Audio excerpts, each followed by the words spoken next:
I am unworthy of all the kindness and faithfulness you have shown your servant. Second, God wrestled with Jacob. Look at verse 24. Let's read this verse together. Let's go. So Jacob was left alone, and a man wrestled with him till daybreak. Who was this man? He was God in a human form. We are really shocked to find that God appeared to Jacob here as a human. But Genesis talks about this already twice. Here one time, and then in Abraham's time, God, as a human, visited Abraham with his two angels, who also were humans at the time, to talk about Sodom and Gomorrah. So God visited his servants in a human form. God visited Jacob in a human form and had a physical wrestling match. Wow, we never expected this. Why did God have to come in a human form and have a wrestling match with Jacob? Actually, God had been wrestling with Jacob for the past 20 years to change him into a spiritual person. God had a great plan for Jacob, but Jacob was not interested in God's business at all. He was only concerned about what he wanted and what he valued. He would never give up, he would never surrender, but pursue what he wanted until he secured it. So God wrestled with him to break him down and change him into a spiritual person. So God drove him to the corner many times.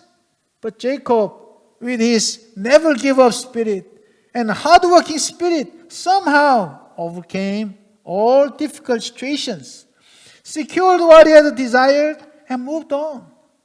Now God hemmed him in again.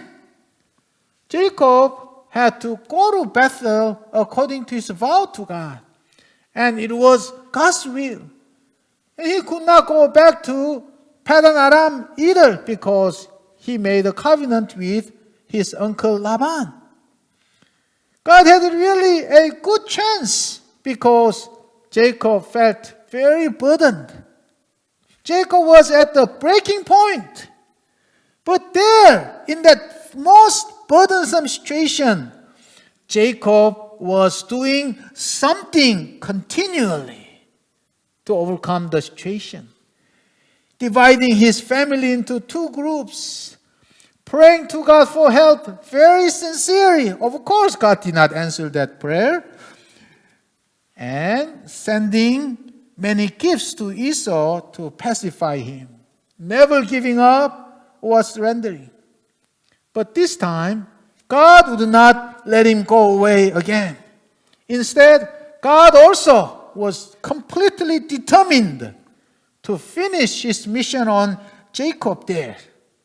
That's why God came to him in a human form and had a physical wrestling match with Jacob. God's goal was to break him down so that finally Jacob would stop pursuing his own things, but instead surrender, give in, and accept God's will upon his life. That was what God was doing and aiming on. For this, for the sake of changing Jacob into a spiritual person, God was willing to wear a human form and human body and have a physical wrestling match with Jacob. Indeed, for Jacob's sake, God went extra miles. God did this much for Jacob, as indeed, as he said in the book of Malachi, God could say, I loved Jacob. Jacob later was changed into a spiritual person, God's covenant person, all because of God's marvelous grace and love upon his life. When you think about this passage carefully, we are really touched by God's amazing grace upon our life. We were not so strong like Jacob. Yet, we were not so inferior to Jacob either in our stubbornness, in our worldliness. We do not change our plan or desire only because our mom said or our dad said, just, this is my life. We would pursue what we desired. So while we were just concerned about our own desires and pursued our own dreams blindly, God had wrestled with us to change us into spiritual people. God has been wrestling with us so that we may stop pursuing worthless things of this world. God has been wrestling with us so that eventually we would surrender our life to God, accept His good and great plan for us, and live accordingly. How stubbornly we have rejected Him so many times. How rudely we have turned our backs to Him. Yet, God had not given up on us. Instead, He continued His wrestling match with us, maybe through our family matter, or school matter, or job matter, or relationship matter. Then, when the right time came, God sent us His servants who had a physical wrestling match with us, sometimes challenging us to repent, sometimes correcting us, sometimes praying for us all the way with tears.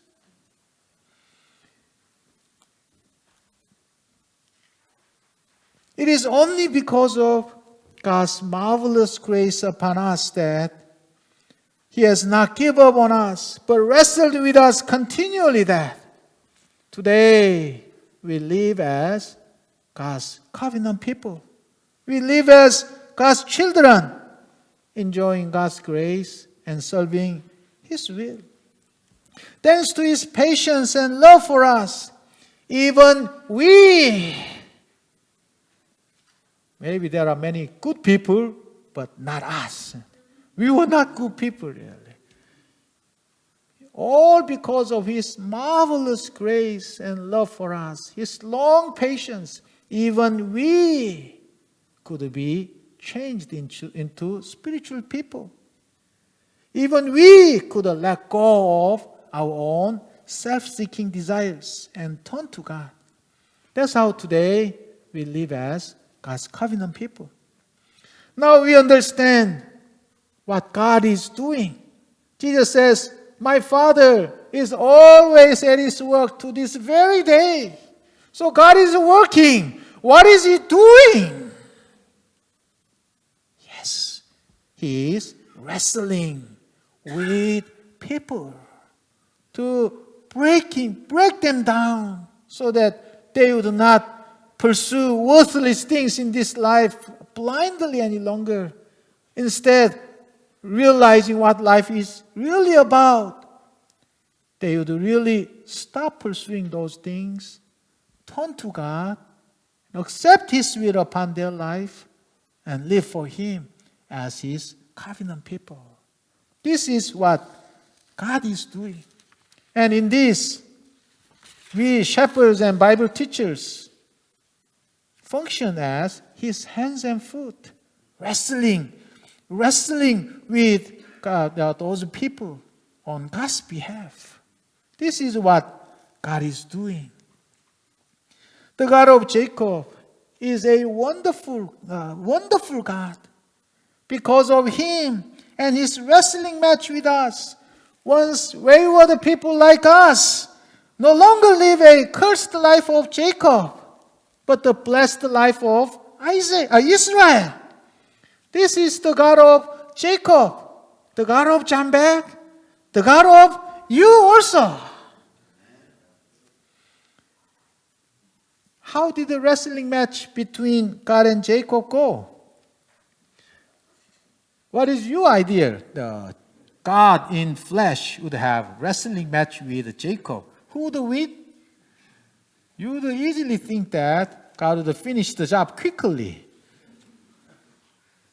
Since God's intention was to have a physical wrestling match with Jacob, God wore a human body that was well fit for a wrestling match with huge muscles everywhere. And Jacob was in bad shape because of the heavy burden he had in his heart. He was also very old, 97 years old. But once they started the wrestling match, it lasted all night long. How many minutes do they do the Olympic wrestling match? Maybe a few minutes. Why? It's so hard, really.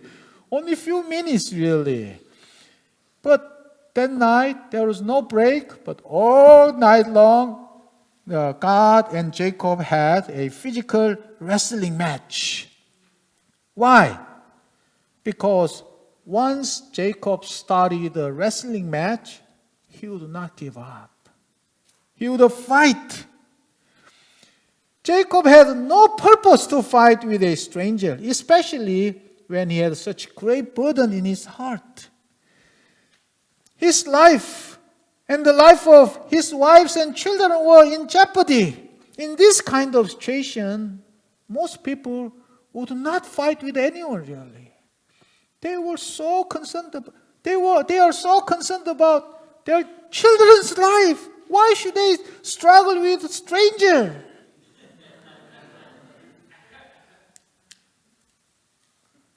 So most people simply ignore any other matters. Or they simply cry and cry without knowing what to do. But Jacob, even in such deep distress, once he started a wrestling match, he would not give up. He never wanted to lose any fight, no matter what. That was his nature, Jacob's nature. And his fighting nature had gripped him tight that even in that situation, he was fighting. Did Jacob have any purpose in fighting with the man? No purpose at all, really. All night long, struggling all the way. For what? Nothing. Why do you do that? I don't know. He was just fighting all the way. This shows Jacob's personality very well. That was his nature. He was fighting even wholeheartedly until daybreak. He was really weird. Or we say that he was really an idiot. Fighting so wholeheartedly all night long for nothing. Even if God had a nice wrestler's body, he could not overpower Jacob. So after all night's fight, when God saw that he could not overpower him, he touched the socket of Jacob's hip and it was wrenched. God cheated. It was a foul play. At this, Jacob could not fight any longer. He collapsed there.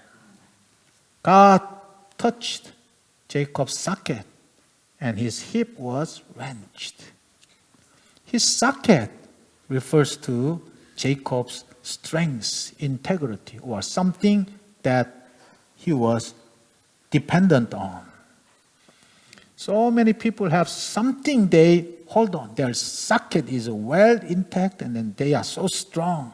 There was one person who had no problem about whatever, all other things, as long as his business was going on very well. So he was excited, and then he would not repent, he would not turn to God. But when God touched his business, when his business was gone, he was completely humbled, and he understood what life was about. He repented, and he grew as a man of God. I also read a book about a very successful man in a big company. He had no weakness at all. In every aspect of his life, he was strong and he was confident, just like Nicodemus. Then God wrestled with him and touched something some weak point he had. That was his children. One of his child was sick. And there he collapsed. And he cried out to God desperately for help. And there he became a Christian and he became dedicated to God. When you think about this carefully, we see that actually God touched our socket. And then when things did not go very well, when our hope on that matter was gone, we became very sincere and thought about what life was really about. And there we had a chance to turn to God. In this way, God is at his work to this very day. Let's go. Then the man said, "Your name will no longer be called but Israel, because you have struggled with God and with a man and have overcome."